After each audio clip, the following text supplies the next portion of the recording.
What's going on, guys? It's Alexa back with another video, and today we're doing another install video on this 2011 Jeep Wrangler. So today I decided to buy some new shocks for this Jeep because it is still sitting on its factory shocks. I do have about 88,000 miles on it, and I think it's time for a little bit of an upgrade. So the ride was just really starting to bother me, and of course I always thought, oh well, it's a Jeep, it's not going to have the best ride quality. True. But at the same time, you kind of know when something could be improved. So what I did today, here in this box, we have the Rough Country shocks for a 0 to 3 inch lift. This Jeep does not have a lift on it, just has some nice wheels and tires. So this is still the factory ride height as well. So I did buy these Rough Country shocks. I have heard some mixed reviews about Rough Country. I'll show you guys a better clip when I actually get to the garage where I'm installing it. I'm not going to take these out because these are pretty heavy. They're already in the box and I just kind of want to leave them in there. So I'll show you guys a better clip of what these look like later. But I did get them off of extremeterrain.com. These were $89 a pair. So in total, this cost me about roughly $180. And most of the time when I looked at other shocks, different brands, some of those were a little more expensive. The reason I went with a cheaper shock this time is because I really don't know how long I'm going to have this Jeep, I'll be honest with you. And I just figured I want something that's better than factory, which is what a lot of the reviews were saying anyway, is that the Rough Country shocks were a lot better than factory ride. So that's what I wanted. And two, if for some reason I still have this Jeep for a longer period of time, let's say in the next like 3 to 5 years down the road, and I want to improve the shocks again, then I will invest in a more expensive, higher quality shock to go on this. But for now, I felt like the Rough Country is good enough for me. I'm not doing any serious off-roading, so I think it's fine. And I'm excited to get these installed. You can look here. These look like factory shocks to me. It should be a pretty simple install. I've never done it before, so this is not going to be a how-to video, unfortunately. But yeah, look at that. Nice and surface rusted on. We're definitely going to have to blast those bolts because they look like they're rusted on there. So that's going to be tough. But I think we can get that taken care of. So yeah, so we're going to get that taken care of. And hopefully this comes out really, really nice. So without further ado, I'm going to head to my friend's house. We're going to work in his garage, get these installed, and hopefully everything goes smooth. Like I said, this isn't going to be a how-to video, but I just want to show you guys that I'm not afraid to turn a few wrenches, and I think I can get this done on my own, of course, with my friend's help, of course. So we're going to see how this goes. So I will see you guys when I get to the garage, and hopefully everything turns out a-okay. So stay tuned.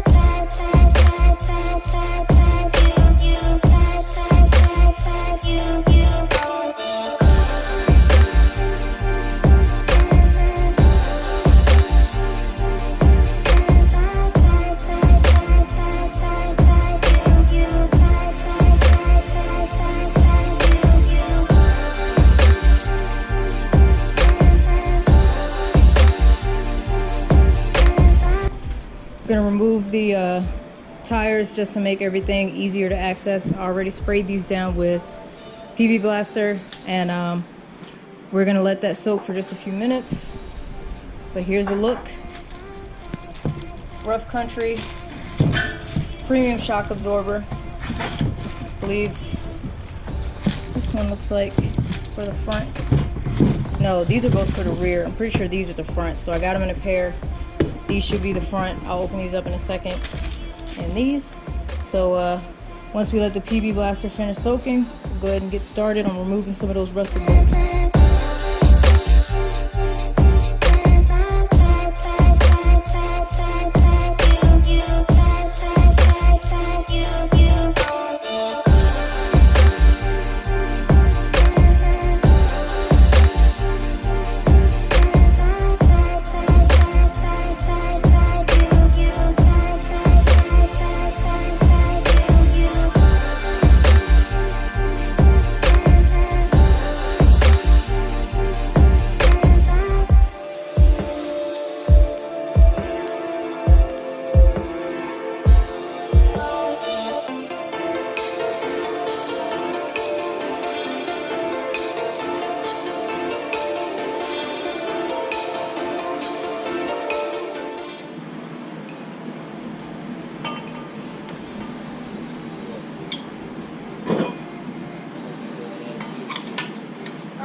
It's just surface rust.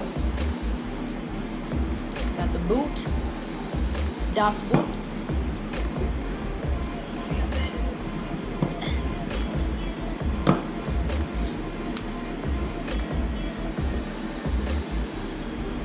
That wasn't hard at all.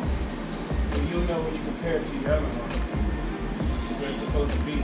They make them specifically for, they set the preload for each vehicle specific. So if it wasn't hard, you'll know when you press this, when you get this other one locked up here. Because you have to prime back on the road. Nah, that ain't hard at all. No. You doing that? Nah. Give it time. Charge them up. It's been sitting like that. So you just charge the boot up.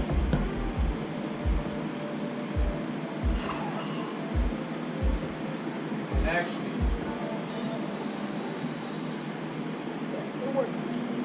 yeah, you're gonna get your workout today.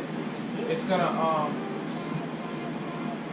going to get tougher after a while. It's like priming your brake.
So front shock is installed.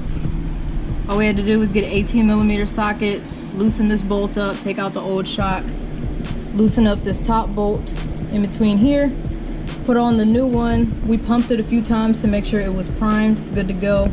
So in the order that you put it back on, you need the washer at the bottom, the bushing in between that, and then on the top you need the bushing and then the washer on top of that, and then you put your screw, tighten that down. So our method was, once we got that screwed in a little bit, we went ahead and started trying to push up the bottom. It is a little tough because obviously it's a shock, so it's going to have some resistance. So we just had to muscle it up through here and put the bolt through. And then once we tightened that down, we went back up to the top, tighten that down. It doesn't need to be super tight because you don't want to flatten the bushings or anything like that. So, and of course I had to add my Rough Country sticker for 15 extra horsepower. So we're gonna do the same thing on the other side, and then I will film what it's like to put on the rear shocks. I don't think the rear is bad as the front, but yeah, so front one down, 3 to go. All right guys, so here we are on the old rear shock, and this one is a tad bit easier than the front one because 1, we don't have to take the wheel off, 2, we don't have to lift the Jeep, and 3, these bolts up here, there's one right there and there's one right here. So we just need a 5/8 to undo these two. There's no other screw on the other side that you have to hold down. I think that's already a part of the frame. So I literally just used a power tool on these two after I added the PV blaster. So once you loosen those and you loosen this bolt for 18mm, you just clean off the old pieces because the rear ones don't come with any extra hardware. So you just use what you have already on the Jeep. So just gonna do that. Already got that other side taken care of. So yeah, we're just gonna get that going.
at that.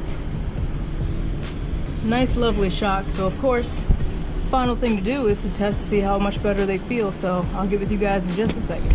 Alright guys, and we are back. We're finally done with the shock install. In total, it probably took me and my friends maybe about 3 hours. It is very hot today. It's about like 93. So the garage doesn't have AC, so that probably slowed us down a little bit, just trying to take breaks and stuff. But yeah, I got a good amount of experience with, you know, just dealing with suspension in general. Like I said, these are just shocks. I didn't do a lift kit or anything, didn't do anything with the springs, but I do know now the basics of how to change the shocks. So I am happy with how it rode back on the way home. It is not a significant difference. It's not like, oh my God, these are a million times better, but it is better. And that's okay. That's what I wanted. If I wanted a million times better, I would have went with like Fox or, you know, a higher name brand, but nothing's wrong with Rough Country either. So like I said, I'm happy with how it rode back home. So I'm happy with my purchase, and I'm glad I did it myself instead of paying a shop hundreds of dollars to do it for me. So I'll show you guys what it looks like on the outside. Come down here. Oh, see those little shocks peeking out. So nice and subtle. Just like my license plate, subtle JK. So yeah, this is what they look like. I thought about painting them blue, but the ones in the back already had a sticker on it, so I was like, I don't feel like doing all that extra work. And that's fine, because I'm pretty tired right now. And here they are on the front, poking out of there. Nice and fastened. So yeah, from the Jeep, you can see them. Get the right angle, you can see them poking out a little bit. But yeah, they look good, they feel good. And those old shocks, when I tried to compress them, they were entirely too easy to push down. So I knew it was time for the factory shocks to go. So I'm happy about that. And yeah, these new shocks do feel better. So there's the video. I hope I gave enough of an explanation that if you guys ever decide to do it, that you could give it a shot. It is easier with more than one person. So thank you, Cello and Mark, for your help. I really appreciate that. But yeah, if you guys have a buddy, this will go a little bit faster. So of course, if you enjoyed the video, make sure you hit that like button and subscribe to my channel if you are enjoying the content. I do try to post as often as I can. And we'll see if I have a few other mods that are coming to the Jeep or to the Camaro. I have a few things in mind, but just trying to be careful because I have some big plans coming up soon.